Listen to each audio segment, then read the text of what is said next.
our community and exemplify the values of this award. As I speak your name, please stand up. 1993, Beanie Ainsley passed away, volunteer umpire. 1994, Jack Vineyard, volunteer coach and sport official. 1995, Ted Kanarowski, athletic administrator, teacher, and coach. 1996, Mal Brooks, passed away, director of the ACC gym. 1997-98, Jerry Townsend, teacher and coach.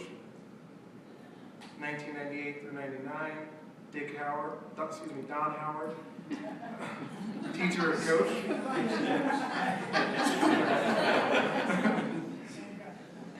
2000, Dick White, passed away, teacher and coach.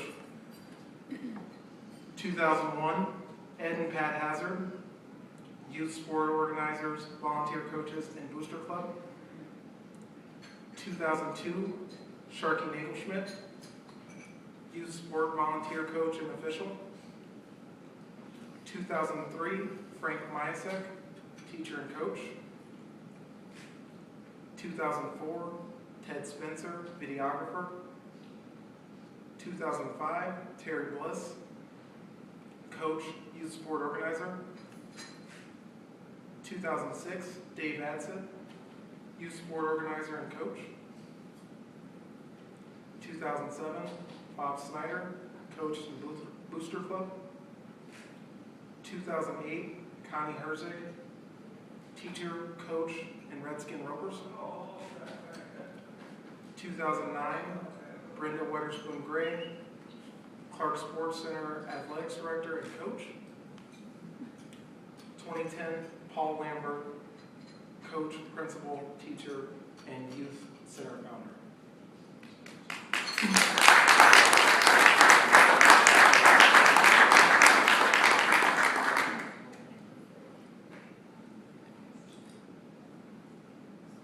Now I'd like to introduce the Fetterman Award Selection Committee and thank them for their wonderful work in selecting our 2011 award winner. First, the chair, Brenda Weatherspoon Gray.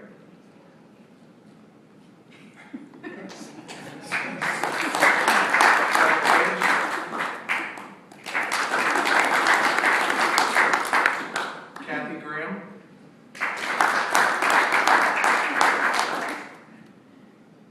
Rose Crane, who's not here today.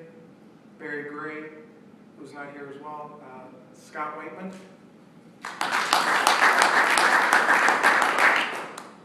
Barb Macava, who couldn't make it either, and then Sharky Nagelschmidt.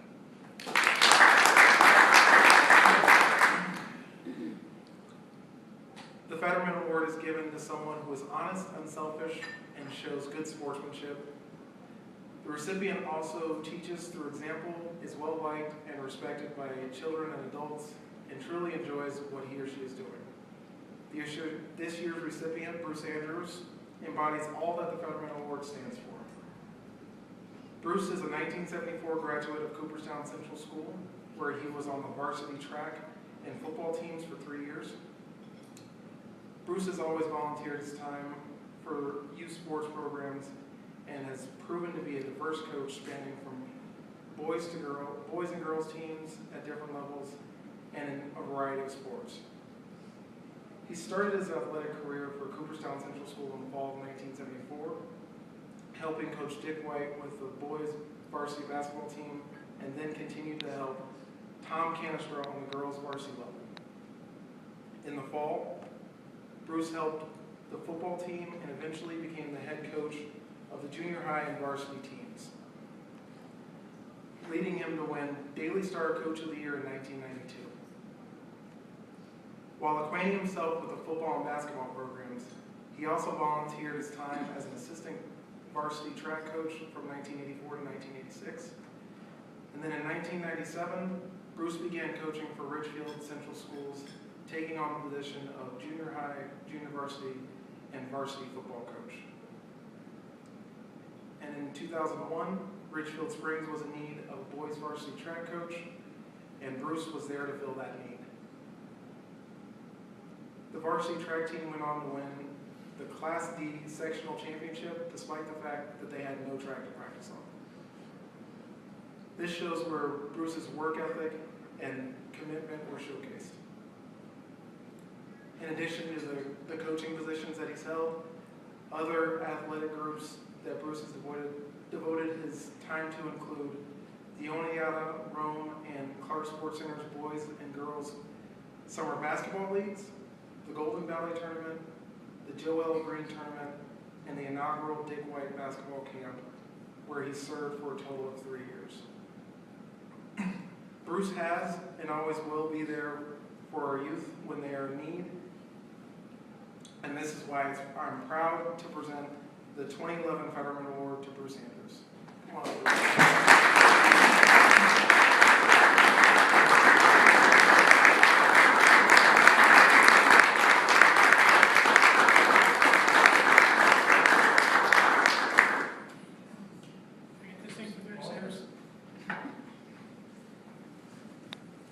My career has been long, this will be briefer.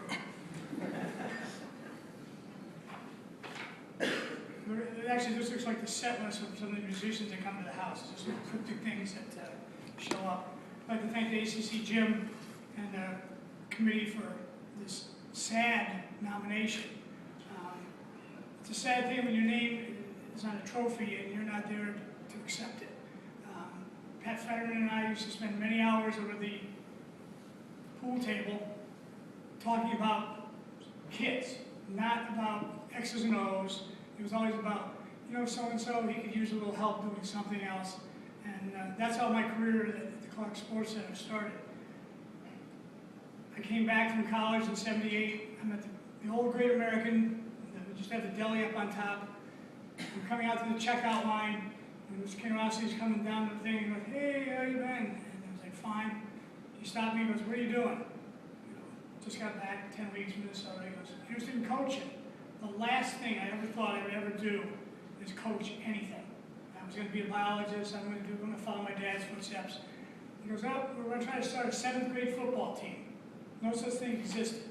We had a whole season. I said, "Sure, I'll do it." I got paid my football jersey. I still have that jersey in my bottom drawer. I was going to bring it and give it back to you. I forget. We had no one to play. There was another team in there, a 7th grade team. And I remember the 2 kids that stayed out were Brian Marr and Timmy Adams.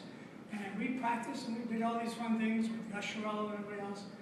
And next thing you know, here it is, and I'm standing up front. And I thank Ted very much for these, taking a chance. Why, I still don't know, but we'll figure that part out another time. The 80s were kind of a blur. We had so many things going on, basketball camps, overnight things, going to Rome, letting laundry hang out. Saturday's night here, Dick White and I spent so many hours at his table talking about, well, this kid would like to play basketball, but he needs a pair of sneakers. Can you get him sneakers? We'll find him sneakers. We need this, that, we'll find it for him. Can you go to Rome tonight to scout a game? We'll go. I spent so many hours on Route 20 and down 81, and who knows where else that would take me. The 90s were great. I got my first varsity job. Varsity football and varsity basketball. We made Coach of the Year, but we had such a struggle to get there, and that was what made it exciting. Those kids graduated, we kept going right on, and the program now, it's where it should be. Girls basketball, I had the pleasure of meeting up with Tom Canister in the mid-'80s. He came here to coach, and as I mentioned last year at the Hall of Fame induction, for the first time, we started playing basketball, not girls basketball. We had girls on the floor. The adage was, you're as pretty now as you're ever going to be. So you might as well get on the floor and get dirty. And the girls basketball program here now is extremely strong, and I'm very proud to be part of that. At the end of the mid-'90s circumstances, I ended up in Richfield Springs, which years ago, those who have been around long enough, you didn't date a girl from Richfield Springs or vice versa. But now we have interleague play, the Mets play the Yankees, so that's not a big problem. I was called on to the gentleman in the front row, Lenny Calkins. He goes, "We have a need. We're looking for a coach. We know you're sitting on the sidelines, chomping at the bit." And I had more people go, "How can you go coach in another school?" And I think I made the comment, I said, "I'll take 11 garbage cans and we'll go play football." And we had a great run up in Richfield Springs. Sadly, the program's no longer there.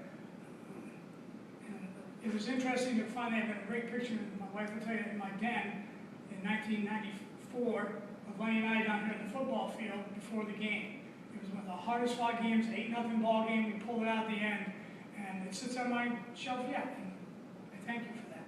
And I'm going to flip this thing over. It's almost done.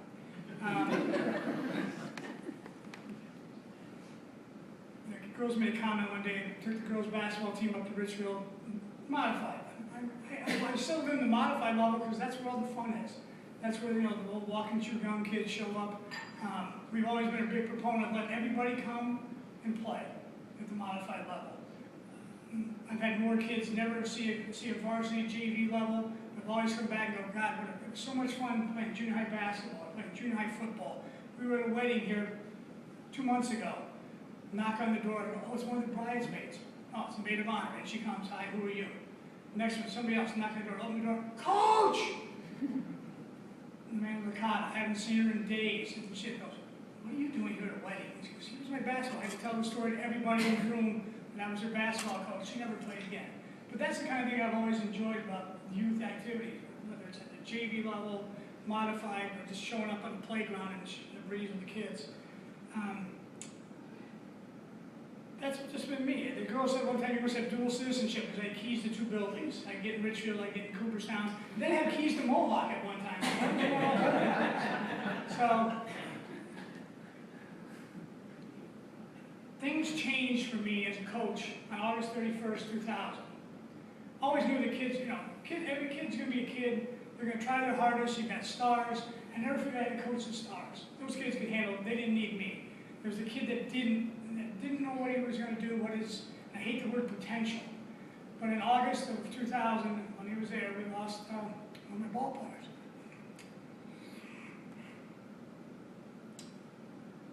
He was a young man that, who knows, but he loved to play football. Loved it. And after that, I said, I don't care who it is. If they would come play, we play. I know the sport. So, Jared Romero, thank you. Don Howard, Pete Henrici, thank you very much for letting me have the time at the end of the day. I'm the only business that opens from 9 to 2:30. I close before the bank, so I can get to practice. And Don, the green thing is no longer being made, I'm sad to say, so we may be out of luck. I stuffed bags for the track team. My first track job was stuffing rubber foam in the bags. And then I got to do high jump and pole vault. Very ground-based, but for a long time, both those records stood, and I was kind of proud of that, being part of that group that reached that effort. Brought my brother today. I come from a family that, 1977, my parents won the first Booster Club, won one of the first Booster Club awards. They made all kinds of fun things. I remember they built a cart to take into Double A Field because all the guys were tired of carrying equipment off the bus, and the wheels sunk into the field at Double A, and there it sat. So obviously there was a little tweaking that had to be done, but so I want to thank my parents who gave me the initiative to go try it anyway. Go out there, and my mom used to have a saying, I go, well, I'm going off to work. So do you have a job? I go to work every day. He goes, you need a job. Well, I think I found my job. Coaching in this community and in other communities along the way. I'm not for anybody out. There's a lot of names in this trophy. I looked at it earlier. Beanie Ainsley actually was engaged to my wife before I was. We had a ball game. Tell that story. I gotta tell the story. It fits into me very well. We were playing New York Mills, varsity girls basketball. It's Christmas time. Mary Hopsiger and I were Warriors together for years in town. Mills was coming in, so we got a little gift for all the team from Mills. Got mine, and I should have come to the game. And all of a sudden, my parents show up. Something's wrong. My parents don't go. They go to a couple games, but not. So I had one Beanie Ainsley as Santa Claus to the SPCA auction. Beanie comes down, gives out the gifts, goes, oh, one more. Hauled her down. She goes and sits down. I'm at the end of the bench. I'm like, what? Yes or no? And she's like, what's this? She goes, my parents are like, okay. So actually, Beanie Ainsley was engaged to her before I did, so I competed with that all the way through. Which brings me back to my wife. I have a countdown. I've had 3 dogs since I started coaching, 3 Chesapeakes, 2 wives, and one less toe. So she's always been there. I mean, there are days, you know, coaches always have it so easy, according to people in the community. We go out, we win a game, we lose a game. She's been there when the arrows would come flying in the back, when people would call in the middle of the night, want to know what's going on, this and that. She's also been there when you heard my voice going, "We're going to the States, honey." She goes, "Who is this?" I was like, "Oh, okay, in track." So, thank you, hon. It's not over yet, but I'll try to, I'm pretty good at making dinner now, so it's okay. Again, I'd like to thank the committee. I'd like to thank everyone that's been a part of it. There's names in this trophy that are, I look around the room, and we're still out there. Terry Bush and I was talking about Stat Man. And that's how it all begins. Somebody gives you a shot, and you go. It's fun to watch some of the new coaches that are out there. Hopefully they remember that their job is to teach other things besides the X's and O's. I've never gotten really caught up in that. There's a lot of smarter people that do that than me. But it shows sometimes when you meet when the kid comes back with his child and goes, "This is my football coach. This is my basketball coach. This guy ran track. He ran track for me, whatever." And I love it. Thank you very much. Thank you all for attending. I'll get you out here before it rains or snows or whatever it happens to do here. We expect you at this time of year. Thank you.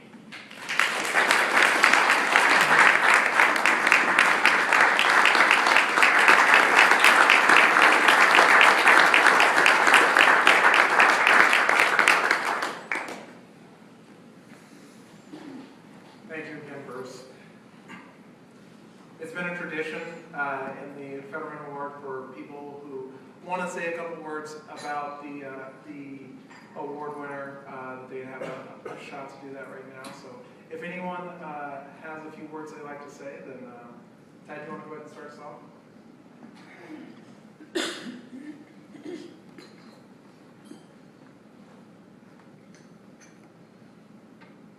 First, I want to congratulate the committee for selecting one super candidate for this award.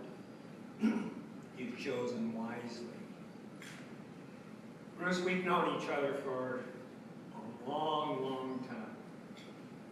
As a football player, as a student, as a chief scout, as my assistant in football, as a coach of many sports.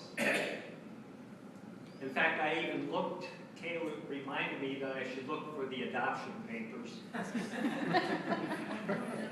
You spent so much time at our house on Sunday nights going through scouting reports, and every other time, there wasn't a job that you refused to do, and I want you to know, in front of all these people, how much Cooperstown appreciates and how much I appreciate and think of you as a very dear friend.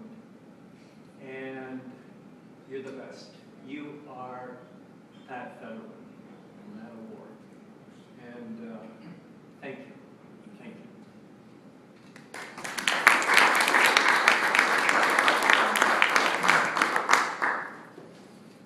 Well, there's not many people who would ride to 1,000 Islands to keep me company. 1,000 Islands is in the middle of nowhere. And when we went to play basketball, Bruce said, do you mind if I ride along? With myself and 12 girls. Why would I mind not having Bruce? We talked basketball up, we talked basketball on the way back. We're the only people awake on the bus, except the bus driver. I run sad events when I was in high school. I needed prizes for our co-ed volleyball tournament. We'd have 11 teams.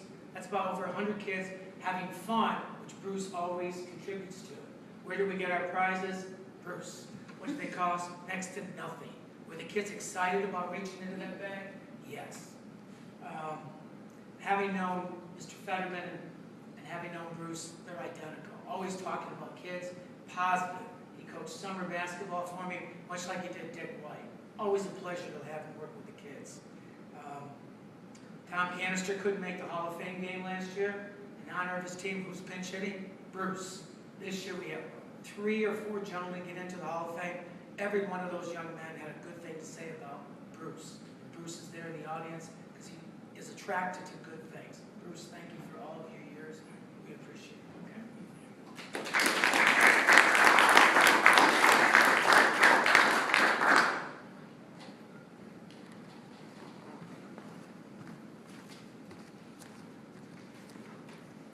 There isn't enough gym space at the high school for all the teams that want to practice. So who gets shuttled down to the elementary school gym? The modified teams. So Bruce Andrews, who coaches the modified girls basketball team, comes down to my gym to use it. While watching him deal with the 7th and 8th grade girls basketball teams is a pleasure. First of all, whoever deals with those teams has to have the patience of Joe. 7th and 8th grade girls basketball players are difficult at best. Watching him deal with them with humor, patience, and the kind of temperament that he has is a pleasure. And after watching you for all those years, Bruce, I've got to hand it to the committee. They did choose wisely. Congratulations.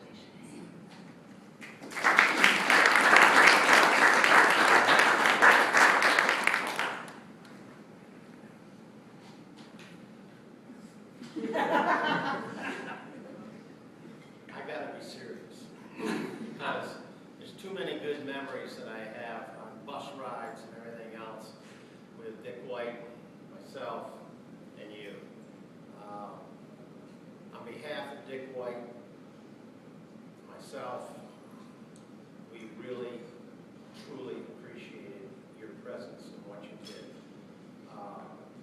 When I found out that you were one, I was just so excited about this, because for so long, your contributions to this area has been overlooked. And we are just excited. When I say we, Dick, myself, we really think the world of it. And you did a great job with us. And you're one of those rare people whose heart is bigger than their body. And you really care. And you're also funny. So, good job. And you know what? You're young enough. You can still keep doing this stuff. At least not you, Joe.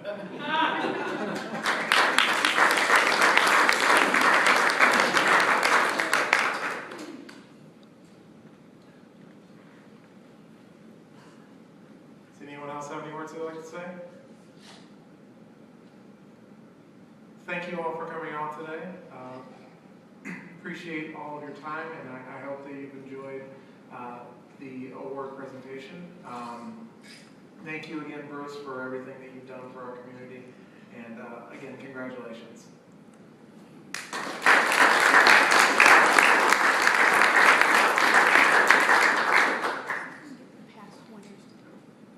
Can I get the past winners to stick around and hang out in the front for a few, take a couple pictures? Thank you.